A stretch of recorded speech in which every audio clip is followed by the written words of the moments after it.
Buen día con todos los presentes, mi nombre es Rafael Mora y en esta ocasión voy a explicar un tema del curso de mecanismos de defensa y agresión 2, para lo cual pues compartiré esta pantalla y haré uso de estos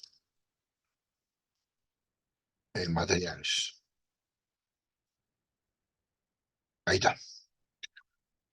La inmunidad innata, las barreras físicas, químicas, la fagocitosis y el sistema de complemento. Bueno, tenemos entonces la inmunidad innata y también la inmunidad es adaptativa. La innata es no específica, inmediata. Por ejemplo, el tema de la saliva o de las lágrimas contienen elementos que sirven para contrarrestar a los patógenos en la barrera física, ¿no? Por ejemplo, también las mucosas, el componente del moco dentro de la nariz o también las mucosas dentro de nuestro sistema digestivo, también ayuda a combatir infecciones. Los macrófagos, neutrófilos, el sistema de complemento, obedece lo que es la inmunidad innata. Pero hay una inmunidad que es adaptativa, que sobre todo se caracteriza porque tiene memoria.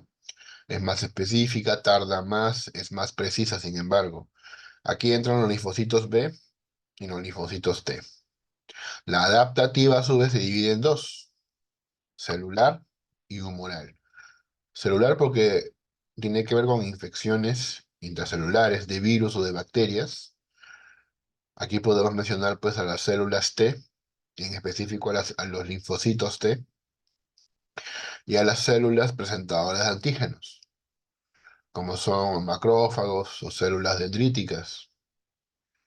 Y en el ámbito de la inmunidad humoral, tenemos los patógenos extracelulares, las bacterias, las toxinas, y aquí pues se manifiestan los anticuerpos que producen los linfocitos B. Entonces, ambos, celular y humoral, pertenecen a la adaptativa. Vamos a estudiar algunos ataques para ver cómo funciona este sistema, que en realidad yo lo intento entender como una especie de comunicación en medio de lo que sería pues un ejercicio militar, ¿no? Por ejemplo, un ataque viral. El virus infecta una célula. ¿Qué sucede? La célula libera interferones que activan, activan en este caso lo que son natural killers, células asesinas, los macrófagos, que por quimiotaxis van a la célula infectada, al área infectada. Y el sistema de complemento se une y perfora para eliminar ¿a quién? A los virus, a los virus. La célula, por otro lado, tiene un componente que es el TH1, que secreta la interleuquina 2, que llama a los linfocitos T citotóxicos, que los convoca. Es una especie de alarma para que vengan. Entonces, ese es el ataque viral. El ataque bacteriano, en este caso la bacteria entra al cuerpo. ¿Qué sucede? Con la bacteria se activa el sistema de complemento que forma poros en la bacteria. Esto es opsonización, que es una especie de rastreo de la bacteria. Y aparecen pues los macrófagos que van a la zona de la bacteria, igual que los fagocitos que buscan destruirla. ¿Por qué? Porque han sido convocados por la interleuquina 1, interleuquina 6, que son proinflamatorias, que lo que hace es aumentar el número de células inmunes para que vayan a ayudar a esa zona donde hay una bacteria atacando. Por otro lado, el mastocito libera histamina. La histamina dilata los vasos sanguíneos.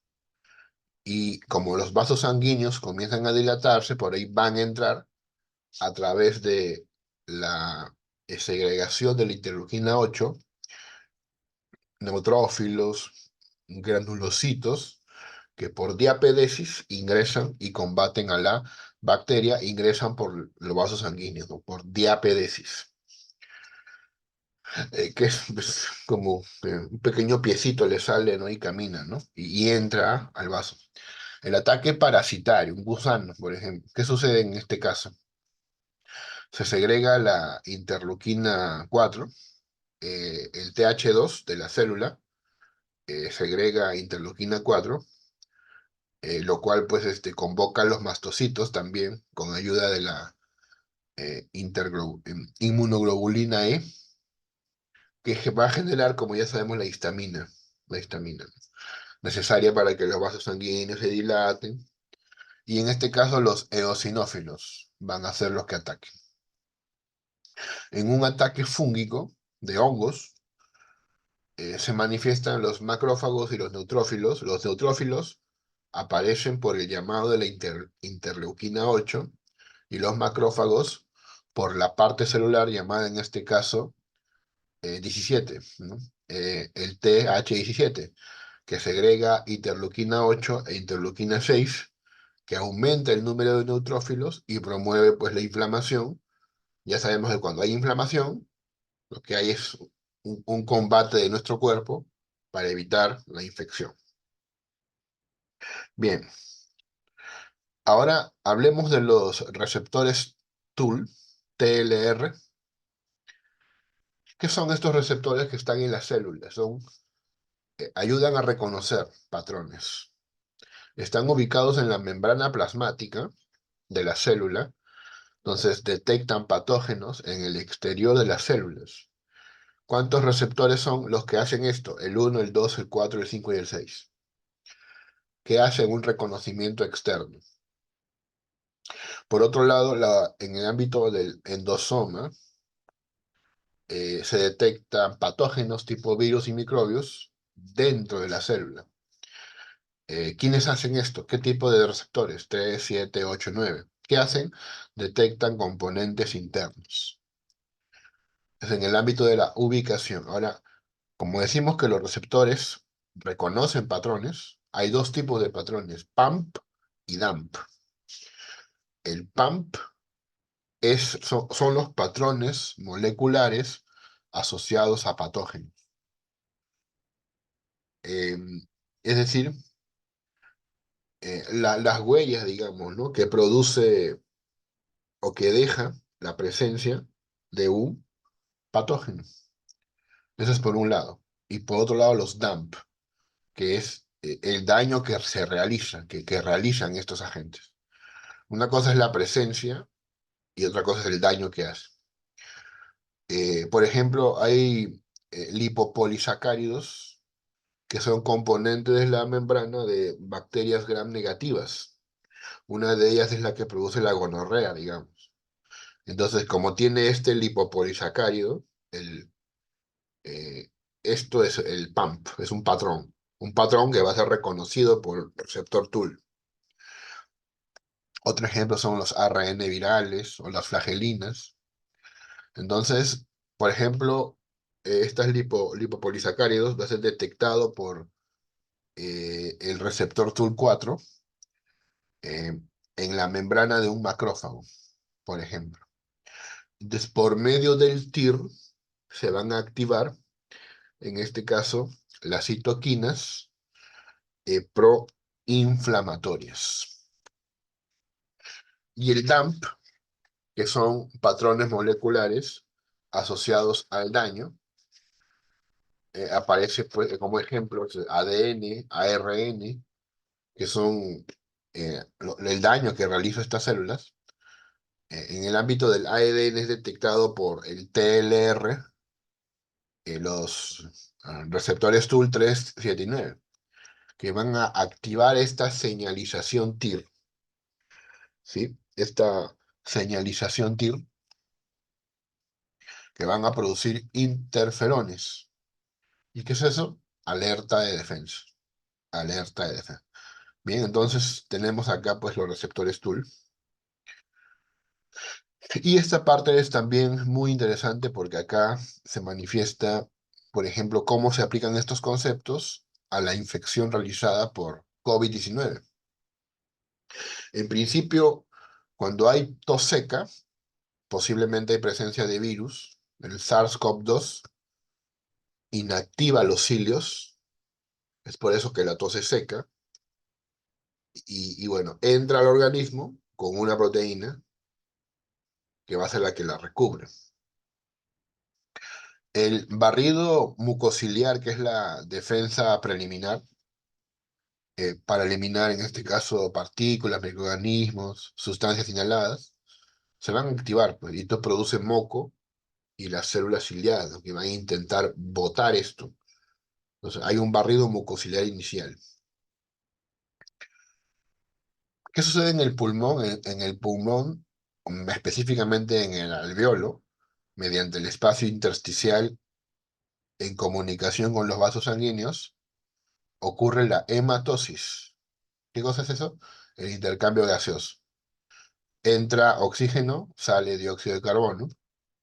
Digamos que también acá hay macrófagos, macrófagos que cuidan a los pulmones, macrófagos alveolares.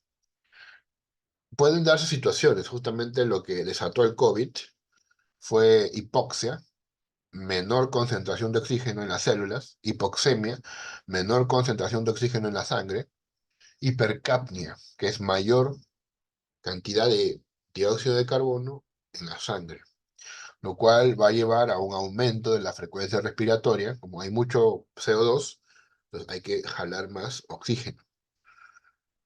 En algunos pacientes hubo presencia coloración azul, y eso se debe a la hipoxemia, porque hay menos oxígeno en la sangre, se comienza a colocar azul el paciente. El segundo gráfico que vemos acá es el diagrama más o menos de lo que se llama la barrera alveolo capilar. Ahí vemos algunas partes, neumocito 1. Fíjese cómo se diferencia del neumocito 2. Están ubicados en la membrana basal del alveolo. Y en la membrana capilar, los vasos sanguíneos, hay un espacio intersticial, un espacio que debe estar vacío, y el endotelio. Todo esto se ubica pues, en la membrana capilar. Entonces la membrana, la barrera alveolo capilar es neumatocito 1, neumatocito 2, membrana basal, espacio intersticial, membrana capilar y el endotelio. Y esta es la parte más, para mí fue más interesante en el curso que estoy llevando. Me pareció muy, muy aplicativo, ¿no? Le he puesto números para guiarme. Entonces, pues, es el SARS-CoV-2, que se mete, en este caso, a los alveolos. Y una de las cosas que hace es atacar al neumatocito 2. El neumatocito 2 es lo que impide que el alveolo colapse. Entonces, al haber esto, ya no hay sustancia surfactante. En un inicio vamos a ver cómo los neumatocitos 2 se van a comenzar a ser atacados. Esto desencadena el receptor AC2, que es la enzima convertidora de angiotensina. Va a comenzar a haber esta segregación, esta manifestación. Luego se van a dar pues los primeros evidencias del ataque mediante PAMP y DAMP. PAMP, como recordemos, es los patrones moleculares asociados a patógenos, y los DAMP son los patrones moleculares asociados al daño. Entonces ya aparecen estos elementos que evidencian la presencia de la infección por virus.